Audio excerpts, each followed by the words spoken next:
Les réseaux écologiques, ou trames vertes, bleues et noires, sont constitués de toutes les composantes paysagères qui permettent le déplacement et le développement des espèces. Les trames sont composées de réservoirs de biodiversité et de corridors qui les relient entre eux. Les activités humaines et l'expansion des espaces construits sont autant d'éléments qui peuvent perturber ces continuités écologiques.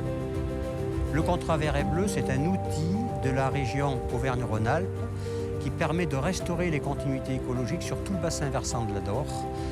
Les actions qui sont mises en œuvre, elles sont conduites par plusieurs partenaires, des associations, les communes, communautés de communes et aussi le syndicat mixte du parc.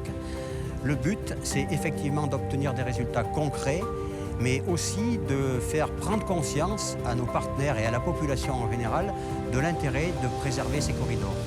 On accompagne cette action également d'une action plus pédagogique, les puzzles de la nature, qui s'adressent aux jeunes dans les écoles, parce qu'on sait que les jeunes savent faire passer des messages efficaces auprès des personnes plus âgées. La trame verte représente les continuités terrestres que sont les forêts, le bocage et les milieux agricoles. La mission haies intervient dans le cadre du CVB d'Or pour apporter l'appui technique auprès des agriculteurs et des collectivités pour les conseils de plantation de haies et les conseils de gestion durable des haies existantes. Alors en tant que maraîchère, la haie elle a son utilité, notamment par rapport au rôle brise-vent sur les cultures et aussi parce qu'elle accueille toute une faune auxiliaire qui sont utiles pour le jardin. Donc notamment, par exemple, sur un sureau, il va y avoir des cirfes qui vont venir manger les pucerons sur nos cultures. Les oiseaux vont aussi manger les chenilles, la chenille du chou, par exemple. Cette haie va aussi avoir dans un paysage un rôle par rapport à l'eau, la régulation de l'eau, la qualité de l'eau.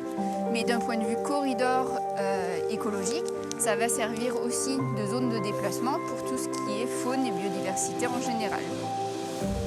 La trame bleue regroupe les continuités aquatiques et humides, rivières, étangs, tourbières et autres zones humides. La trame noire repose sur l'obscurité qui permet le déplacement des espèces nocturnes. On parle aussi de ciel étoilé, c'est-à-dire sans lumière artificielle ou pollution lumineuse. La commune de Saint-Jean-des-Olières procède à l'extinction de l'éclairage public de minuit à 6 h du matin depuis quelques années déjà. Et nous souhaitons encore améliorer la trame noire en supprimant des points lumineux qui ne servent plus aujourd'hui et en supprimant aussi les éclairages de mise en valeur de bâtiments, d'arbres qui nous paraissent aujourd'hui inutiles. Au-delà des bénéfices économiques, si on éteint la lumière, forcément on fait des économies d'énergie. C'est aussi des bénéfices pour la biodiversité nocturne, mais aussi des bénéfices pour la santé des habitants qui ont un sommeil plus réparateur avec une nuit noire.